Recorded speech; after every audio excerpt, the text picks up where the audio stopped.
Informasi terkini mengenai tragedi pesta Halloween di Seoul, Korea Selatan. Kita akan bersambung bersama Duta Besar Republik Indonesia untuk Korea Selatan, ada Bapak Gandhi Sulistianto. Selamat pagi Pak Gandhi, selamat pagi waktu Indonesia. Salam sehat selalu Pak. Selamat pagi para pemirsa Kompas TV yang saya cintai. Ya Pak, saya Valentina di sini. Terkait dengan update korban terkini, ini seperti apa Pak? Tadi terakhir sekitar 1 jam lalu jumlahnya bertambah, korban tewas ini ada 149. Nah, apakah ini betul dan kemudian seperti apa data daripada korban luka-luka? Baik Valentina, terima kasih. Benar sekali, korban yang dilaporkan sampai saat ini ada 149 orang tewas atau meninggal dunia. Dan dari laporan tersebut ada 2 orang adalah warga negara asing. Nah, dari warga negara asing ini kami dapat keterangan dari polisi tempat yang sudah dicek oleh tim KBRI di sana, bukan warga negara Indonesia. Ya, jadi jangan khawatir kepada para keluarga yang memiliki sanak saudara di Korea Selatan, korban asing yang ada di sana bukan warga negara Indonesia. Namun tentu saja kami terus memonitor dari waktu ke waktu. Tim kami masih ada di lapangan, sedang melihat di rumah sakit tempat, juga terus meminta laporan dari polisian tempat, apakah ada warga negara Indonesia yang menjadi korban, baik korban yang meninggal dunia ataupun yang luka-luka. Tetapi sementara ini ya saya katakan kami belum mendapatkan laporan tersebut. Oke, baik. Jadi 149 tewas yang 2 orang ini sempat viral merupakan warga negara asing, dipastikan adalah bukan warga negara Indonesia. Nah, seperti diketahui Pak, ini kan jumlah korban luka ada kemungkinan bertambah begitu ya, di samping dengan pendataan yang masih dilakukan. Apa antisipasi daripada kedutaan besar di Korea Selatan ini jika memang nanti ditemukan adanya warga Indonesia yang kemudian membutuhkan perawatan? Seperti apa nanti pendampingan ataupun juga pengobatan yang akan difasilitasi?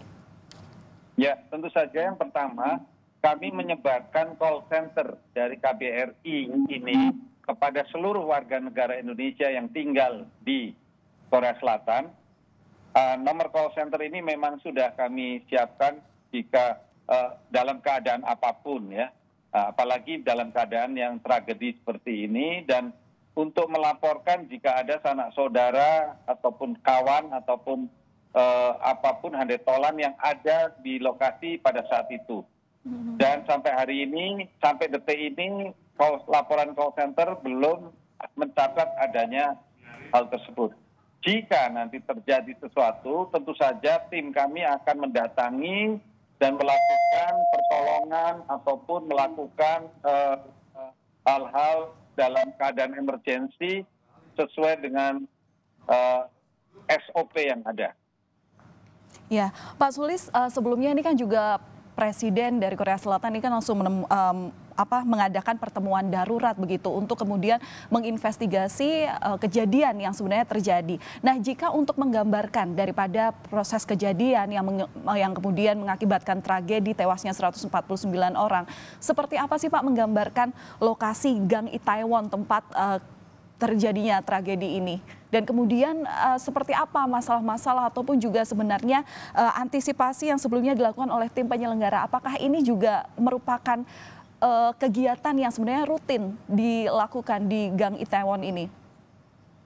Ya benar, dari semalam atau tadi pagi jam 1.40 menteri yang bersangkutan sudah ada di lapangan. Dan seperti yang saya ketahui dan saya saksikan sendiri, Itaewon ini adalah daerah memang tempat berkumpulnya para remaja, para anak-anak muda sekitar usia 20-30 tahun yang berkumpul setiap malam, ya, setiap petang sampai tengah malam untuk hangout, untuk tempat minum dan juga makan di daerah tersebut. Banyak sekali restoran, tetapi lebih khusus lagi adalah anak-anak muda yang berkunjung di sana. Dan mereka bertemu, saling bercakap-cakap dan lain-lain. Pada hari yang biasa pun, hari yang bukan hari memperingati sesuatu itu ribuan orang yang datang. Dan menurut catatan semalam pada saat peringatan Halloween ada 300.000 orang di sana. Dan perlu diketahui Itaewon ini daerahnya tidak terlalu luas. Jadi restoran dan bar itu berada di tempat-tempat gang yang sempit. Ya, kalau di Jakarta saya sebut itu gang, bukan jalan. Sehingga pada saat yang bersamaan dengan orang yang berjumlah yang ratusan ribu di tempat gang-gang yang sempit, tentu orang susah untuk bernapas dan itu kekurangan oksigen. Yang pasti sulit sekali mereka terlepas jika sudah terjebak di dalam sebuah himpitan. Maka dari itu menurut saya investigasi sementara mereka yang meninggal tentu saja karena kekurangan oksigen dan terinjak-injak oleh kawan-kawan yang lain yang panik untuk melihat kawannya pingsan misalnya, saling berteriak dan lain sebagainya. Itu yang saya lihat di dalam gambar di laporan-laporan yang kami terima. Oke, berarti bisa disimpulkan ya Pak bahwa kegiatan semalam itu sebenarnya bukan terorganisir oleh ada panitia penyelenggaranya di sana. Artinya hanya memang para pemuda yang memang sering berkumpul di sana, kemudian memang berkostum layaknya untuk merayakan Halloween begitu, dan pada akhirnya ternyata ini jumlah daripada warga tidak bisa diantisipasi. Yang tadi Bapak sebutkan bahwa sampai 300.000 orang, begitu ya Pak ya? Benar sekali. Jadi ini bukan satu hal yang diorganisir. Ini benar-benar spontanitas dan ini acara bebas dan biasa memang hari biasa pun di situ rame. Di Itaewon itu rame sekali. Ada beberapa tempat sebenarnya hal yang seperti ini, tapi kali ini di Halloween ini sebenarnya bukan hanya di Itaewon juga sebenarnya. Di daerah lain juga memperingati, tetapi tidak sebanyak orang yang hadir yang di Itaewon semalam.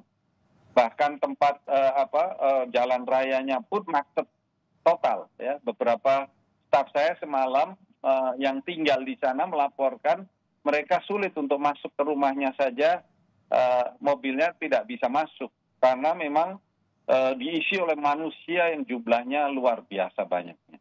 Ya, tentu ini yang menjadi perhatian adalah bagaimana bisa begitu ya banyaknya perkumpulan anak muda yang kemudian memang inisiatif sendiri tapi memang tidak adanya pengawasan daripada tim pengamanan. Kemudian juga yang dikhawatirkan mengapa kemarin kejadian tragedi bisa terjadi karena selain ini adalah inisiatif warga, juga tentu yang menjadi perhatian tidak ada juga tim medis yang berjaga di sana karena lagi-lagi ini adalah kegiatan yang tidak terorganisir begitu. Nah, kemudian Pak, dari pimpinan di Korea Selatan begitu, apa kemudian yang menjadi imbauan terutama kepada KBRI, kepada WNI pasca peristiwa ini? Ya, kami dari KBRI Seoul sebenarnya sudah dari awal sejak pandemi ini dilonggarkan peraturannya di sini, terus memberikan himbauan agar tetap melakukan kewaspadaan dengan menjaga social distancing.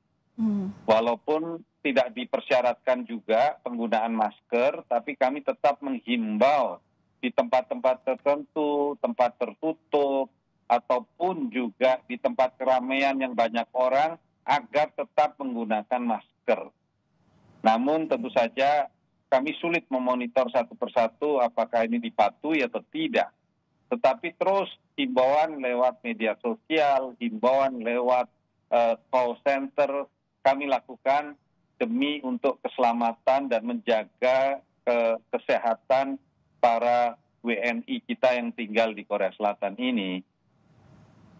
Oke, baik, terima kasih atas informasinya. Pak Sulis sudah berbagi informasi terkait dengan tragedi yang terjadi di Gang Itaewon di Seoul, Korea Selatan. Terima kasih, salam sehat selalu untuk Bapak Duta Besar Republik Indonesia untuk Korea Selatan, Bapak Gandhi Sulistianto. Terima kasih atas waktunya.